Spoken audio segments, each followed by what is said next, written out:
What's the story, Morning Glory? What's the word, Hummingbird? Thank you so much for clicking on my channel and for joining me for this review of Love and Marriage Huntsville Season 6, Episode 31, Family, Fidelity, and Fish Fries. Let's get into it. Stormy's Fish Fries. So Stormy wants to bring her mom and her sister back together again because they've been having some type of issues or they've been beefing for quite a while. I forgot exactly why they're beefing. I think it's got something to do with Stormy's mother thinking that out of all the siblings, she's the one that is carrying the load of taking care of their elderly parents. She took care of their father until he passed away. Now she's taking care of their mother, and she feels like her sister is not doing enough to help out with their mom. So at the fish fry, first of all, at the fish fry, it starts to rain, right? And I'm just trying to understand, Stormy, with all of the weather apps that come with your phone that you can download, the weather reports that you can, there's even a 24-hour weather channel.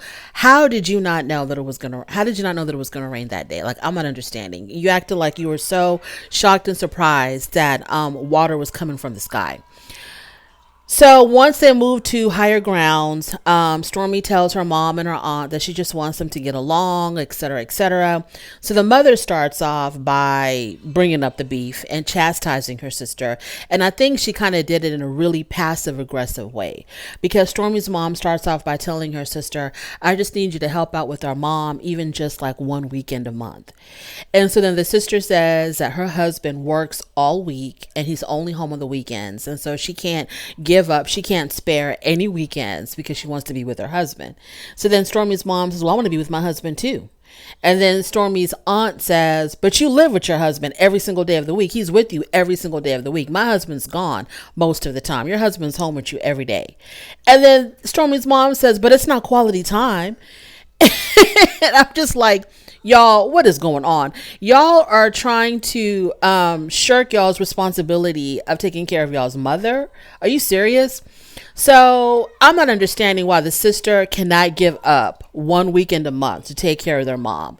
Yes, your husband's gone all the time, but is he also is he gone? Is he only home that one weekend where you could be taking care of your mom and he's not home any other week? I'm not understanding what the hell's going on here, because these sisters are like so petty and so bitter.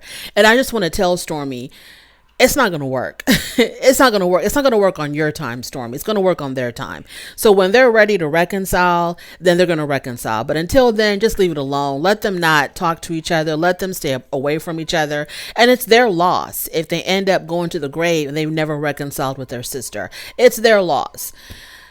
Because for the sister to bring up, well, I just want you to take care of our mom one weekend a month, and the other sister talking about, I ain't got no weekends to spare because I want to be with my husband. I was just like, this is crazy. This is absolutely insane that y'all cannot come together, cannot figure out a plan on what to do with y'all's mother, who took care of both of y'all's whole entire lives.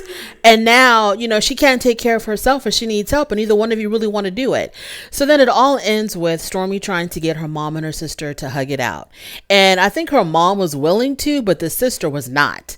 The sister was like, don't touch me. Get away from me. The sister's like, don't touch me. And she goes, the only person that I want to hug is my mama. And then I'm thinking, the mama that you don't want to take care of, the mama that you can't spare one weekend for. Okay, girl, go ahead and give her a hug and go about your business. Moving on from there. Mel and Martel. So then Mel and Martel have this meeting that Martel wanted to do. And obviously, Martel just playing.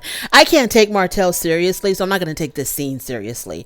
So Martel wants to meet up with Mel because he's claiming like he wants to wave the white flag and he just wants peace with Mel. And he's just like, let's just put the past behind us and move on. And Mel is like, you know what? I'm not even here for any of this because you're nothing but a shyster, which Martel is. He wants to pretend and he wants to put up this front because Martel, all he is a bunch of fronts. He wants to put up a front that he wants to, be, to coexist with Melody in a really peaceful way and co-parent peacefully. And he wants them to be friends and he doesn't want all of this animosity between them. But then he'll throw these jabs at her. I don't know what goes on online because I have no idea. I don't read their Twitters or tweets or whatever. I'm not on their Instagrams. I don't know what's going on online.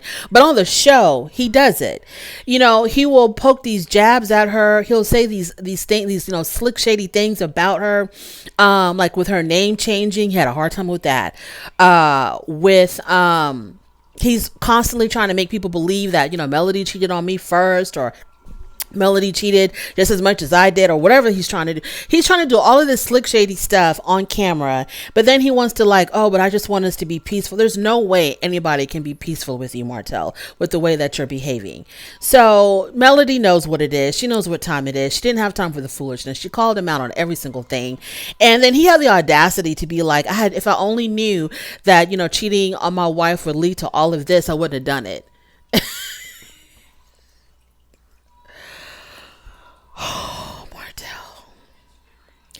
I'm not even going to waste my time dissecting this, because if you saw the damn episode, you know how she got him all together with that. It's just the most stupid, asinine thing that anybody could ever say. If I would have known that cheating on my wife would have been a negative thing, I wouldn't have done it. Was it ever going to be a positive thing? Was it ever going to be something that you would be applauded for, that you would be revered for, being unfaithful to your wife and breaking up your family and having a child outside your marriage with another woman and completely destroying your vow? Anyways, let's just move on. Melody got them all the way together. She didn't have time for the foolishness. She didn't have time for his clownish ways. Martel just wanted screen time. He's not serious about being peaceful or coexisting or co-parenting. He ain't about none of that. He just wants some camera time. Moving on. Kimmy and Maurice. This is what I really want to talk about. There used to be a time, y'all, when I thought I used to sing Kimmy's praises. I thought Kimmy was the most sane, most grounded person on this show. Boy, have times have changed, because I never thought in a million years that Kimmy would come across this desperate, will come across so much of a pick-me, so much of a low self-esteem type of woman, because I used to hold her in such high regards on this show. I'm just like, what the hell happened to the Kimmy that I used to know? Because this was sad. So Kimmy plans a date night for her and Maurice. She has a hotel for them. She's got the hotel all decorated, real romantical, rose petals, wine, the whole shebang. And she's doing all of this because she wants to tell him thank you. And she wants to show him her appreciation for him sticking by her side through her journey of surviving cancer. And I'm thinking to my damn self, you really needed to do this? You really needed to show your husband your appreciation for him sticking by your side while you battled cancer? Why? Because this is what he is supposed to do. And then she said something about, when I was in the hospital and I would wake up and you'd be sitting, by the bed beside me. I was just so appreciative of you being there. Girl, that's your husband. He's supposed to be there. Why are you trying to give accolades to someone who is doing what he is supposed to do? And then she had the nerve to say, you didn't sign up for this. The hell he didn't. This is exactly what he signed up for, because Kimmy, do you remember your vows? Do you remember when you were standing up at that altar or wherever the hell y'all got married? Do you remember the vows? Do you remember the sentence for sickness, through sickness and through health? Through health and through sickness, or however way it goes? That's mentioned in the vows. The fact that the possibility of one of y'all could get sick and that you're not going to forsake your partner, you're not going to desert your partner through sickness and through health.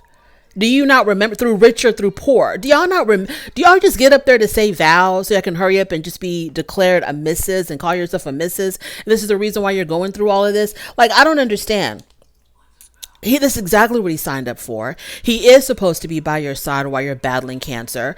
If not him, then who? If not your own damn husband, Kimmy, then who? I cannot believe that this woman went out of her way to, do this special night for him and to show her appreciation for him doing what he is supposed to do, what he signed up for. Like, and she's acting like he's doing something so out of the ordinary for a husband to do for a wife that is ill. She's acting like this man was moving mountains. This man was, he was just doing something so extraordinary. Oh my God. Maurice stood by his wife's side as she went through chemo and radiation and had her hair falling out. He is supposed to do that, Kimmy. She's like, you didn't sign up for all of this. This is exactly what he signed up for. So, anywho, so then, she talks about how, going through radiation and chemo, what took a toll on her body, took a toll on her libido. She's talking about how the comments really got her down. Let me tell y'all something. If I was battling cancer, even if I'm battling a cold, the last thing I'm going to do is be reading some off the wall comments that some trolls are putting up online. That would be the last thing that I would be concerned with, is up there reading comments. Well, I'm trying to fight for my life. I'm not reading comments. Positive, negative. I ain't reading none of that stuff. I would be so off the internet. It wouldn't even be funny. Oh, reading the comments really got me down about myself because they were so mean. Why are you reading comments? Anyways, so she says to make herself feel better, she decided to do like this boudoir photo shoot. Okay, I'm all for that. I applaud that. If that is what you were doing for yourself. Okay, to hell with a Maurice. If you were doing that for yourself, to make yourself feel better, make yourself feel more attractive, to empower you, girl, I'm all for it.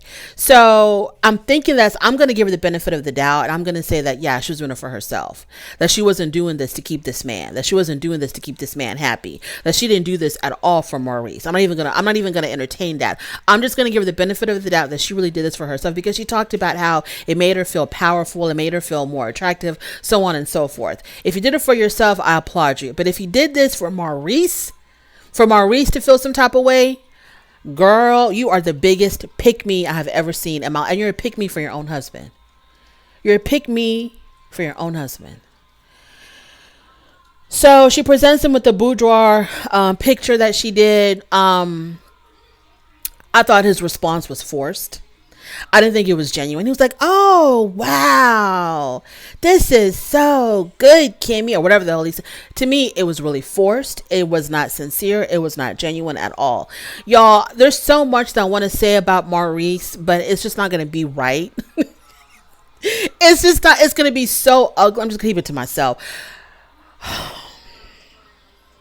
I don't think Maurice really, truly, genuinely appreciates the kind of wife that he has, because, and look, y'all, I don't know if it's got something to do with the whole how they got together, which I do believe he got with her under like nefarious circumstances. I'm not saying that him and Kaya were 100% happy. It was a happy home. I think him and Kaya were having problems, but I think that he was playing both women. I think he was making Kaya think that they were going to work things out, but then he was starting something new with Kimmy, I guess, in case it didn't work out with Kaya. I don't know, but look, y'all, the fact that the things that Maurice has said to Kimmy, the way he has treated Kimmy throughout the whole monster situation, throughout the whole Kaya situation, it's just ugly. It's sad. It's pathetic. I don't see how she can even stomach this man. But here she is, oh, I just want to show my appreciation for you and for sticking by my side, as I was trying to fight for my, oh, Lord.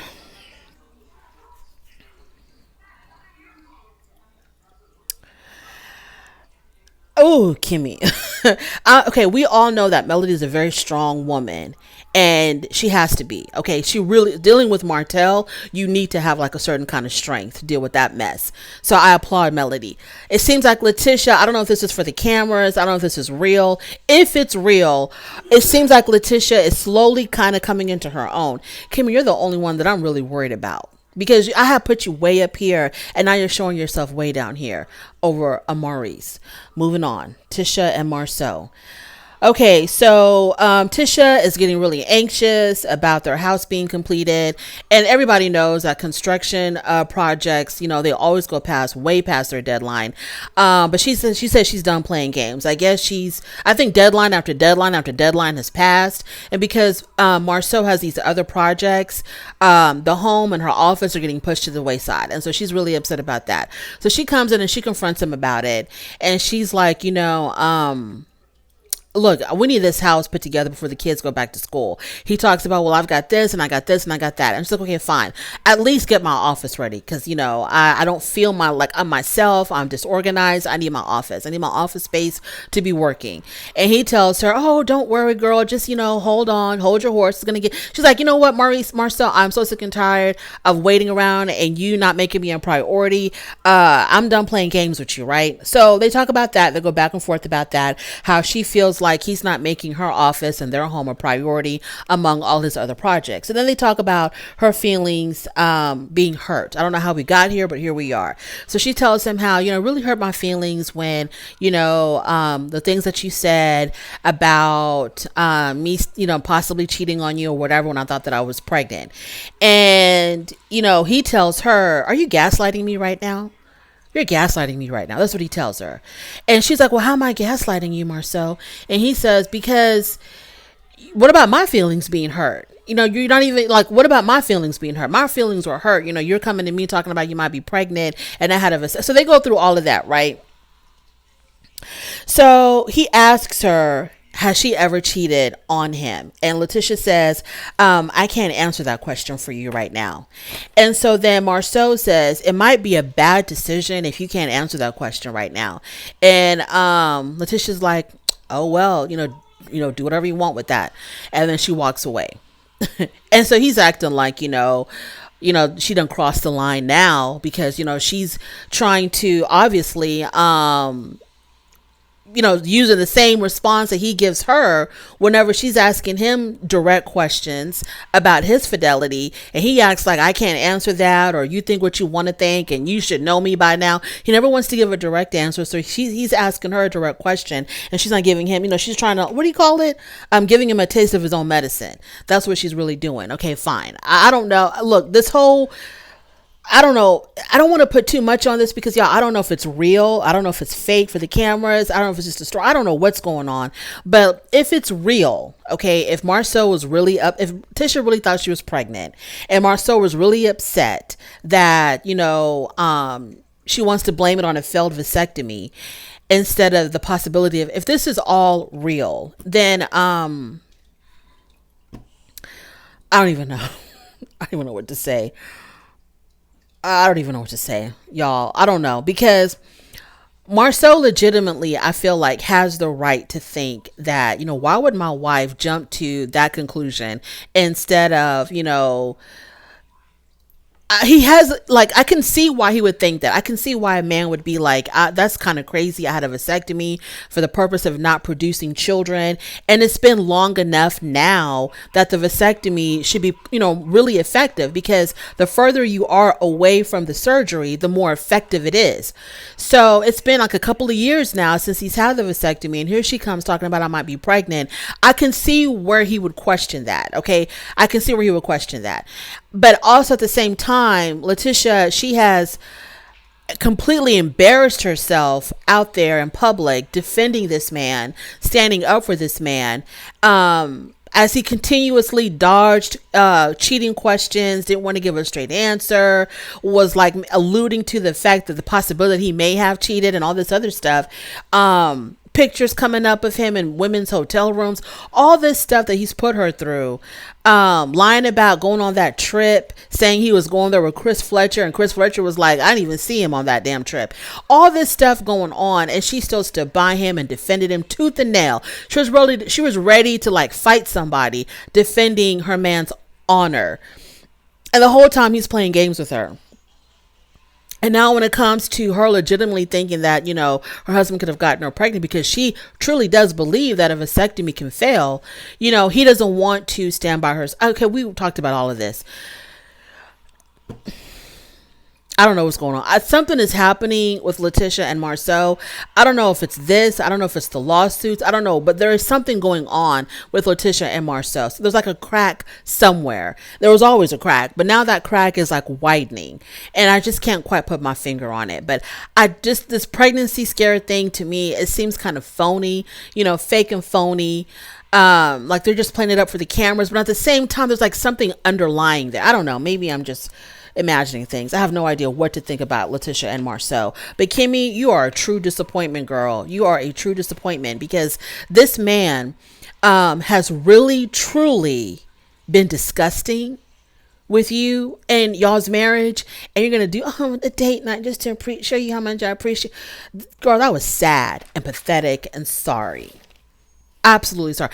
He should be doing these things for you. But it's, like I said, that Maurice should stop putting all this pressure on you and let you make that first step. Let you take that initiative. If you're ready, if you feel like you're finally emotionally and physically and mentally ready to be with him again, like you should be the one to make that first step. And I guess this is your way of making that first step with this whole date night thing. And that's what it should have been. You should have been like, you know what? I took my boudoir pictures. I'm really feeling myself right now. And so we can get it on and popping. I'm ready to go. Instead of, I just want to show how much I appreciate you for being there for me, while I battled cancer. You could have left all of that out. You could have told them, Carlos, I don't know why I was saying that. I had a temporary lapse of judgment. Cut all that out. Edit all that out. Let's just get to the part where I said I'm ready to go. Thank you so much for joining me. I really do appreciate it. On your way out, please don't forget to rate the video if you like this content. Subscribe to my channel. I'll definitely talk to you later. Bye.